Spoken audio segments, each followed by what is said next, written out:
Je pense que la société civile a ses moyens, a ses limites. Donc, j'ai dit la fois passée que la société civile joue le rôle de soupape, de régulateur entre, n'est-ce pas, l'opposition et le pouvoir. Autrement dit, nous avons un rôle de veille et d'alerte par rapport, n'est-ce pas, aux questions de gouvernance. Et nous tenons beaucoup. Maintenant, l'État a ses institutions, l'État a ses démembrements, à savoir des corps de contrôle.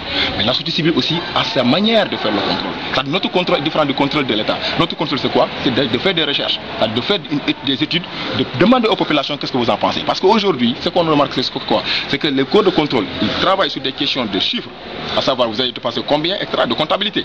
Mais nous, notre comptabilité, c'est du point de vue de la citoyenneté. C'est-à-dire, on va faire des études et on demande aux populations ce qu'ils pensent de la gestion de telle mairie ou de telle, n'est-ce pas, de telle structure.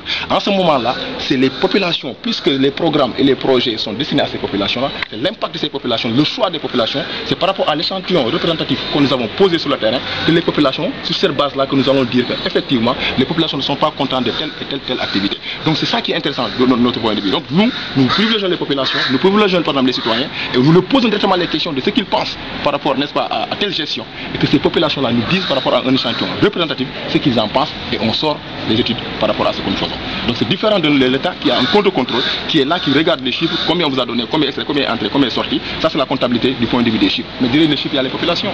Parfois on vous dit il y a 20 milliards, mais par rapport à ces milliards-là, les populations vous disent qu'on n'a pas trouvé ces 20 milliards-là, etc. Donc l'impact de ces financements-là, nous sommes... Qu'est-ce que vous pensez de la bonne gouvernance au Sénégal, justement? Effectivement, la question de la bonne gouvernance, nous pensons que par rapport au régime de l'alternance, nous avons vu que par exemple, on n'a même pas besoin d'être un expert, que effectivement la gestion de l'argent, la gestion financière était devenue une gestion peut-être calamineuse, si vous voulez, parce que tout simplement, à travers la presse qui relie ces informations, nous avons vu effectivement, il y a ce qu'on pourrait appeler un gabegie par rapport à la gestion.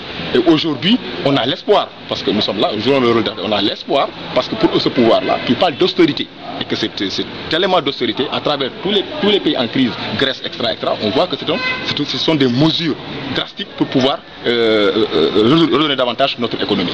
Et nous sommes en train d'alerter et de veiller par rapport à ça, de voir où est-ce que ça va nous mener.